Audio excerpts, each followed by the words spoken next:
Hello, this is Lord Josh, and today we're going to be doing a review on the concept of scars uh, and what exactly scars are.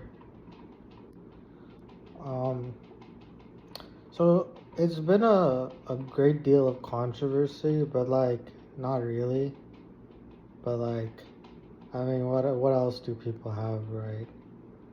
Uh, so they've all defaulted on scars or teeth or whatever, right?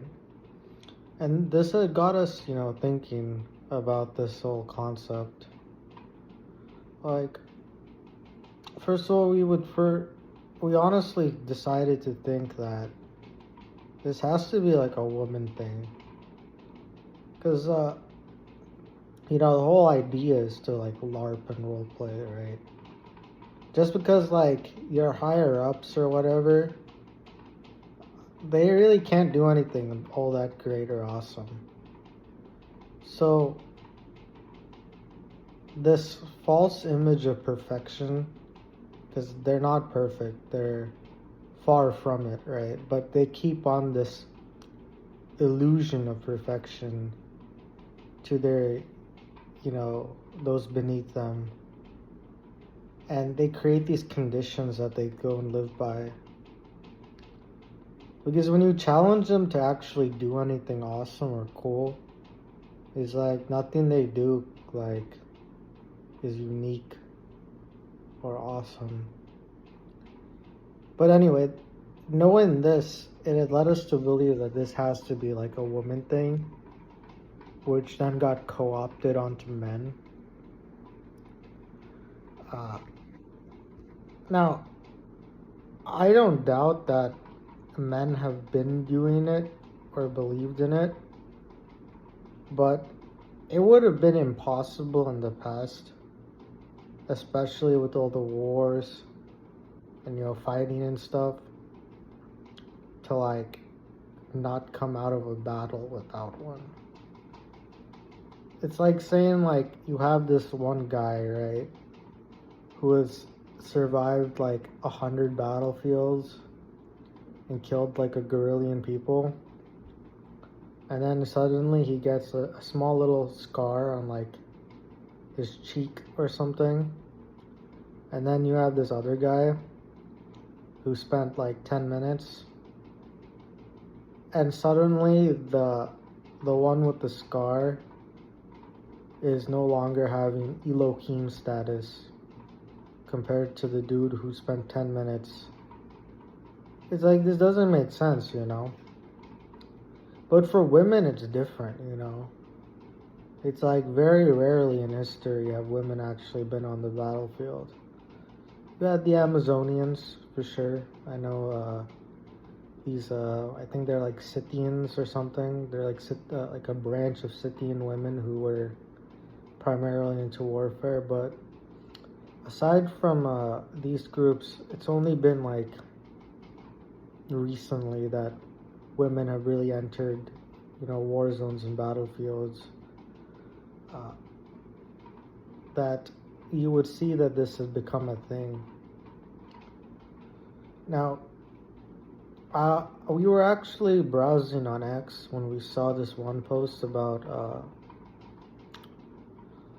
I forget which princess it was, but she was having a duel with another princess. Now, for men, it's whatever, right? It's you're in a duel. It's cool, Obviously, it's they're lethal, but I don't think they're really trying to go and kill each other.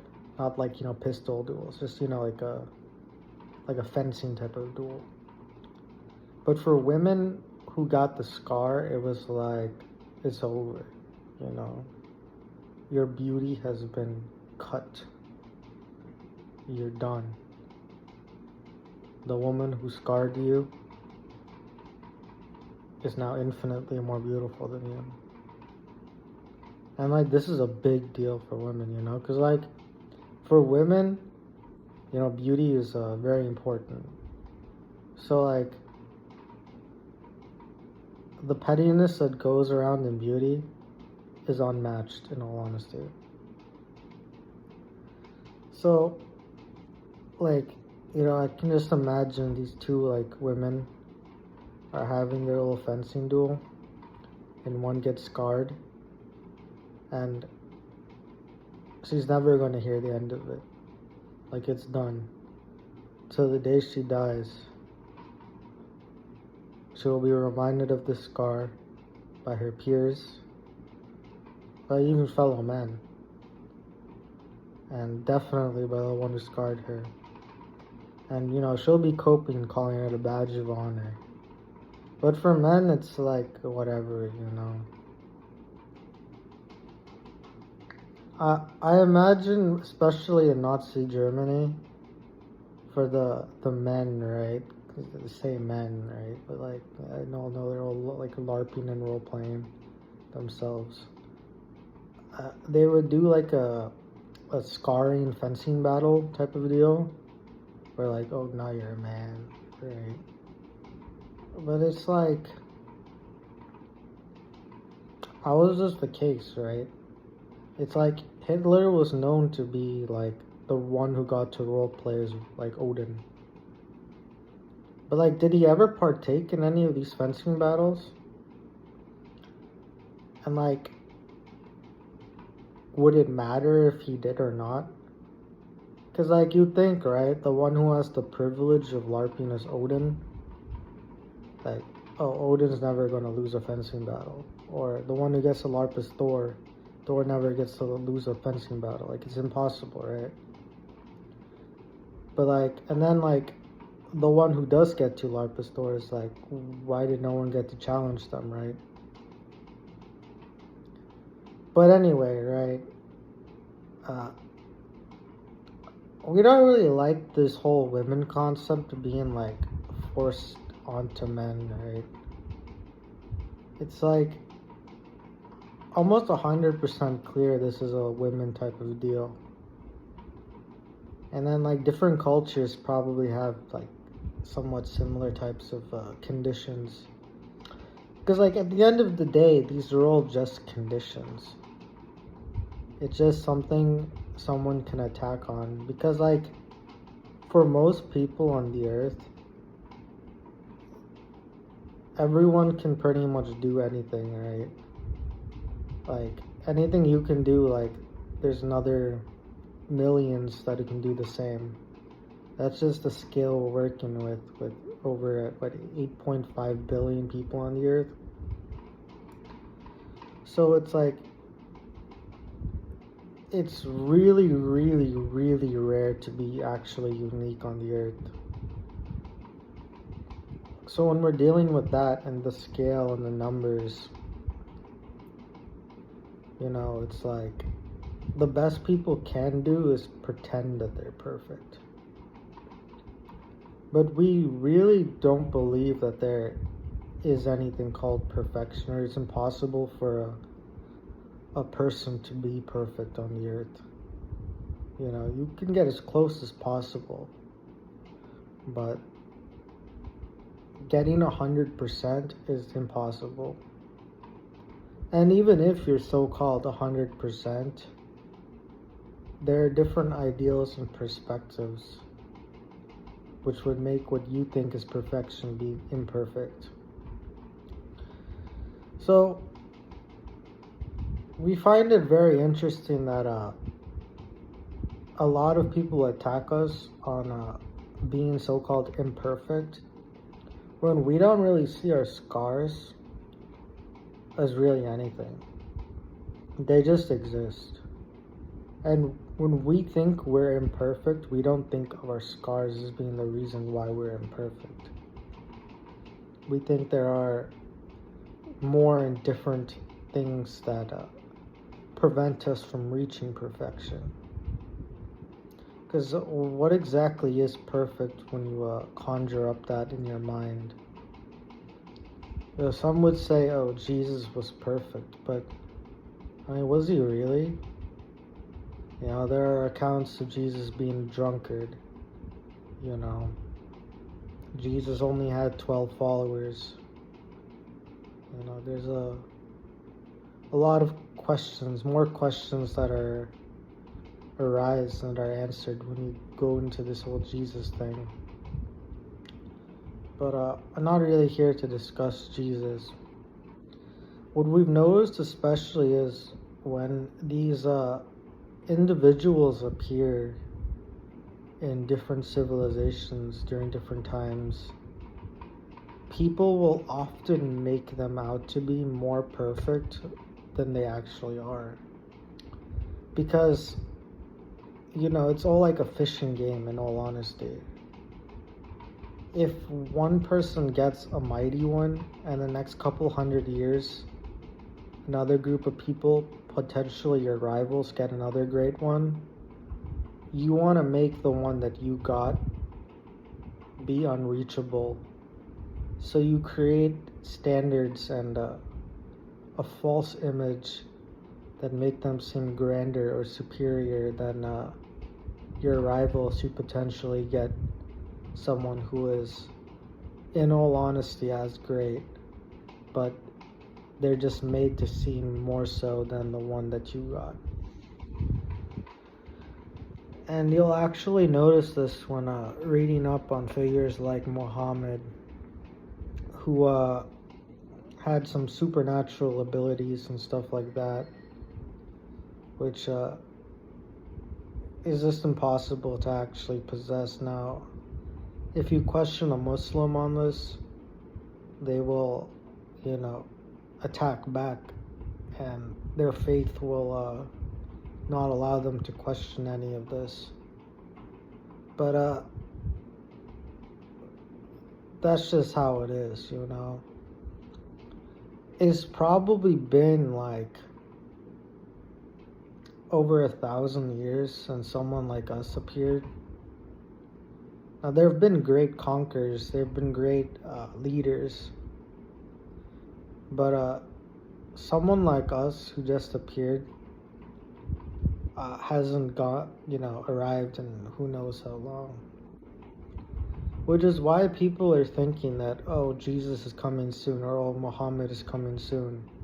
He was deemed to be imperfect, so this has given people a lot of faith that Jesus must be arriving soon, right? Or Muhammad must be arriving soon, because if we've set the bar, or we're like the gatekeeper, then the arrival is imminent. Or if we're not, then we must be the beast, and they're coming to destroy us, or whatever. But yeah, knowing what we know about leaders and the whole role-playing game going on, we've chosen Set Typhon as our primary actor. I think the lineups are very, very clean. Personally think that we're about as close as possible, you know, close enough. So this has just been our honest review, you know. I mean, if these ones who are calling themselves perfect can't do 1/1000 of what we can do, it's like you're basically saying, oh, this one who's so-called imperfect is superior to one that is so-called perfect. Which is how you know it's just all mind games, you know. Which is why we don't really dwell on it until we decided to actually put some thought into it. You can tell that we've been getting ads that have been placed into our perception about fading our scars. And we've actually looked at these healing creams and stuff like that. And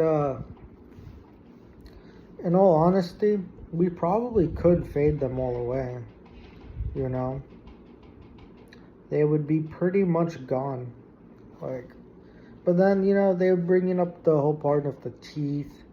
You know, we got a nice teeth over there, and then we go and whiten those up, and then they bring up the hair, and then we can get a hair transplant, and then they bring up, I don't know, height. We can get our height increased, and it's like, It's never ending, you know. But anyway, uh, as the Chimera, you know, we've got two more, three, potentially four more individuals in the single body who you can imagine as being perfect, you know, just because they don't have a physical body here. So, like, however you want to imagine them, that's perfect, right? We do like to imagine that one of our brothers is albino. Another brother is a redhead. We have another brother who's black. And then we have another brother who's Asian there. So, you know, we basically checked all the boxes, you know, we're all here. I think two of them have heterochromia, so that's really cool, you know. One can say that that's imperfect, but I think that is actually perfect in all honesty. Anyway, the whole scarred idea, we basically rated I rated a 6 out of 10. You know, I think it's primarily used by the losers. This is definitely a loser's concept. Just because, like, they can't really produce or do anything. So it's like they've been striving for perfection with the scar concept in mind, but they haven't produced anyone. So it's like they have to be the losers, right? It's like, how many times do you have to lose before you realize that maybe you're wrong about it? Because we know that we won a great battle after we got our scars. And we just continue going upwards. And we had honestly decided to fix our shoulder ourselves. You know, like, we could have gotten a sling and basically fixed it up. But wow, who cares, right? Anyway, I'll talk to you later next time. Hopefully get some more Pokemon cards.